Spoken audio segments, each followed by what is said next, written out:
In this piece, we lift the veil of fear and reveal how the apocalypse can open our eyes to new collective and personal perspectives.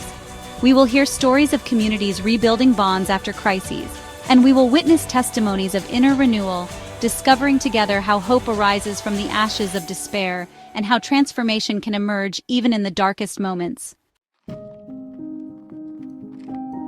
In the 1st century, when Christian communities faced Roman persecution, the Book of Daniel and the Revelation of John offered visions rich in symbolism, promising liberation and moral victory to oppressed believers. These writings helped maintain a sense of identity and cohesion in troubled times. The benefits were that they fostered hope, perseverance, and spiritual unity. On the other hand, they risked being misused to justify intolerance or radical movements. During the Middle Ages, Gnostic reinterpretations and popular prophetic traditions spurred reforms, debates, and controversies, reminding us that any message can be altered by human agendas. In Judaism, prophets like Ezekiel depict a restored temple, symbolizing divine reconciliation and renewal for humanity. In Christianity, the Revelation of John does not incite panic, but instead points toward the throne of justice and eternal love that triumphs over fear. In Islam, the Day of Judgment emphasizes both divine balance and mercy, inviting believers to reflect on ethical living. Today, spiritual leaders across traditions encourage viewing the end times as an ethical, transformative process rather than a final catastrophe. The benefits are that this provides moral guidance and resilience in uncertainty, but the drawbacks are that it can fuel anxiety, fatalism, or extreme beliefs when taken literally.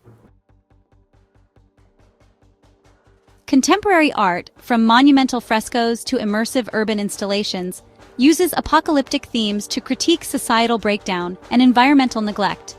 Musicians like Björk blend tense electronic sounds with messages of regeneration and ecological awareness. In literature, novels such as Erica Swyler's 10 by 10 explore the psychological dynamics of reconstruction and hope. In independent cinema, directors choose minimalist frames and sparse soundscapes to highlight the quiet rebirth after collapse.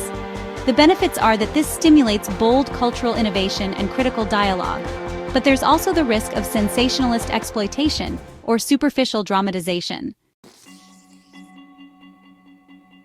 So, Carl Jung identified in the apocalypse the universal mythic process of death rebirth, which is, an archetype reflecting our need to return to essence and wholeness.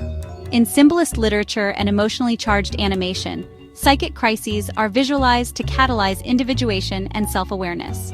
The pros here are that it really drives profound inner development and authenticity, but on the flip side, it can be misused in unregulated therapeutic settings or pseudoscientific movements that lack ethical oversight.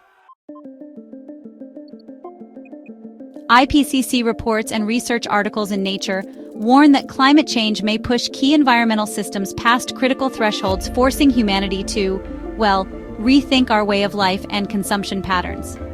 Recent global pandemics like COVID-19 have demonstrated that our interconnected world is deeply vulnerable, prompting the WHO and national agencies to develop more robust rapid response frameworks. Meanwhile, rapid advances in artificial intelligence challenge us to set clear ethical boundaries on machine autonomy and the responsible enhancement of human capabilities. The pros? This ignites international collaboration, innovative green technologies, and public health reforms. But of course, the cons are that it may introduce new ethical dilemmas, technological dependencies, and unforeseen systemic risks.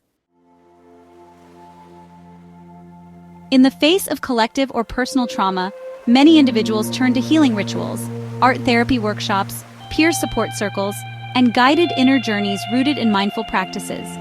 Maintaining a daily gratitude journal, engaging in life coaching, and exploring compassion-focused therapies help shift focus from loss toward new possibilities. Pros cultivates emotional resilience, self-empathy, and stronger relationships. Cons require sustained commitment, skilled facilitation, and safe environments to achieve genuine results. After devastating earthquakes, severe floods, or economic collapses, local production cooperatives and mutual aid networks have revitalized affected regions, reinforcing social bonds. Digital platforms like Change.org, global giving, and community crowdfunding sites enable rapid mobilization of volunteers and resources across borders. Success stories demonstrate how grassroots solidarity can power effective reconstruction. Pros strengthen civic engagement and collective ownership. Cons initiatives without long-term planning or leadership structures may lose momentum and fail to sustain benefits.